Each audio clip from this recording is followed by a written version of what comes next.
Rice बनाउँदैछु अनि मैले यो घिउ यहाँनिर राखेको छु 2 चम्चा नै बेसी होला घिउ चाहिँ राखेको छु अनि यहाँनिर चामल भिजाएर राखेको छु यो चाहिँ नर्मल चामल मोटो चामल हो अनि यो चाहिँ ब्राउन राइस हो यो चाहिँ हैन यो चाहिँ खैरो चामल अनि यो चाहिँ सेतो नर्मल चामलै हो मोटो चामल अनि यसलाई म यो धेरै हाल्ने त हैन 2 मुठी जति हाल्ने 2 चम्चा जस्तो हाल्ने त्यसपछि अनि यो घिउमा राखेर अनि फ्राई गरिसकेपछि अनि हल्का रातो भएपछि अनि यो नर्मल चामल राख्ने माथिबाट ल यो चाहिँ सकेसम्म अनि डढ्छ फेरि ल थोरै एकछिन मिसिनको लागि मात्रै हो ल चामल हालेपछि यस्तो हुन्छ हल्का थपिदिए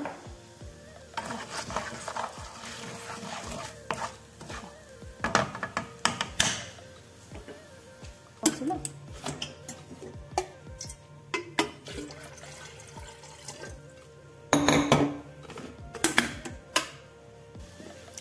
तरकारी चाहिँ बाहिरबाट चिकन आउँदैछ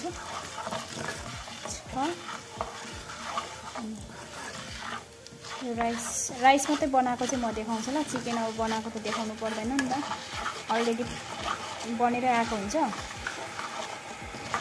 तरकारी चाहिँ अनि यो घामले गर्दा कस्तो भिडियो क्लियर नै आउँदैन झन् हेर्नुहोस् त मजाले चामल रातो भएको छ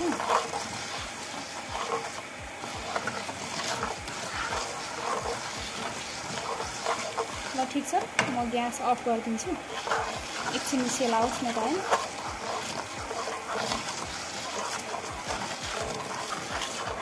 ल अनि म यो चामलको पानी फाल्छु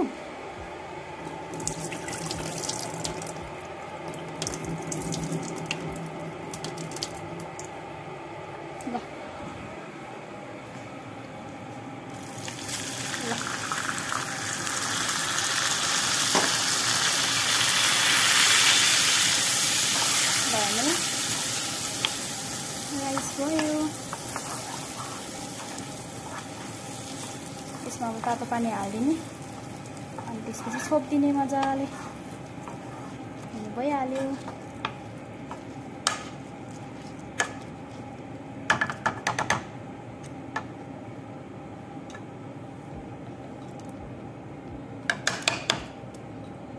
कस्तो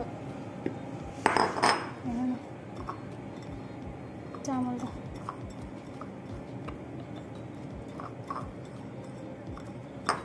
अर्को थियो अर्को जस्मिन थियो सकेछ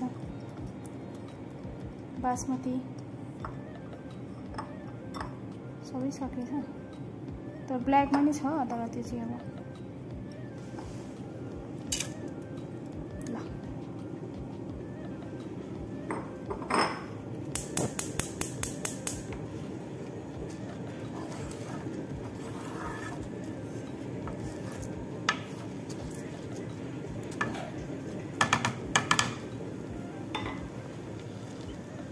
यसमा म पानी हाल्छु ल पानी तयार भइसक्यो यो तातो पानीलाई चाहिँ लगेर म यसमा राखिदिन्छु अब यति हालेपछि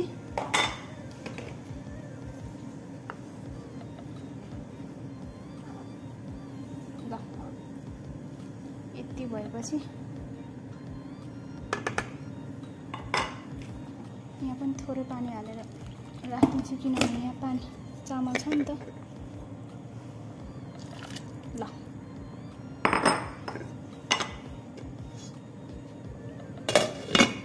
यसको यहाँ दुलो छ यो दुलोबाट गइहाल्छ त्यस्तो उम्लिदिने यो पानी बाहिर निक्लिने हुँदैन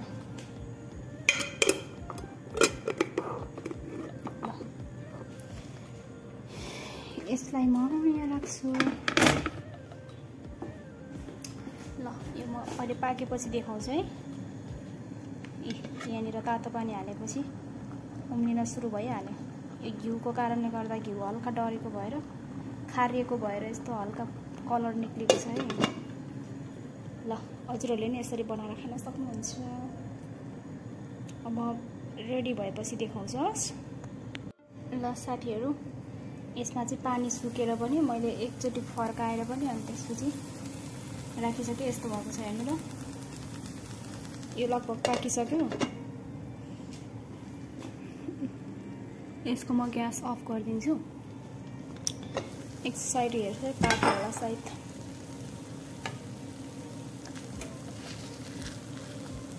नडढ्योस् त्यति है। डढेको त छैन, टाल्लिन चाहिँ लागेछ भन्दै। टाल्लेको राम्रो हुँदैन नि त, माम्री लागेको राम्रो हुँदैन, साह्रो हुन्छ। बुढी के गर्नु, बुढी भयो, दाँतले काम नगर्ने बेला भयो। पछाडितिर पोखिन्छ त नि, के भन्नु।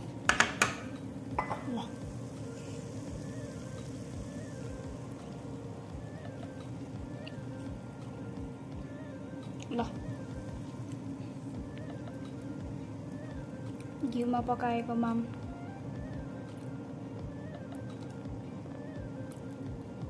ल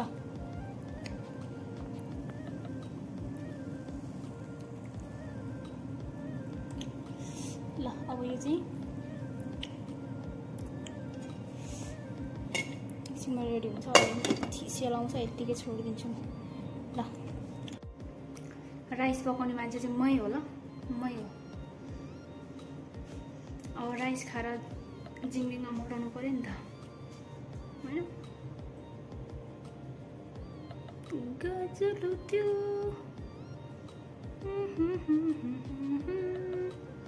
सिरो पनि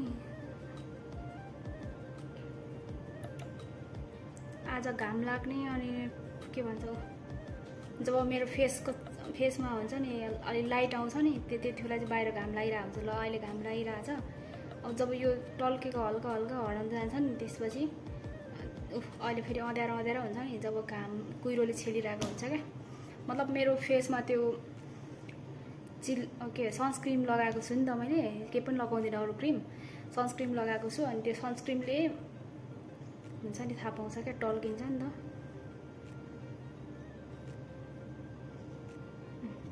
ल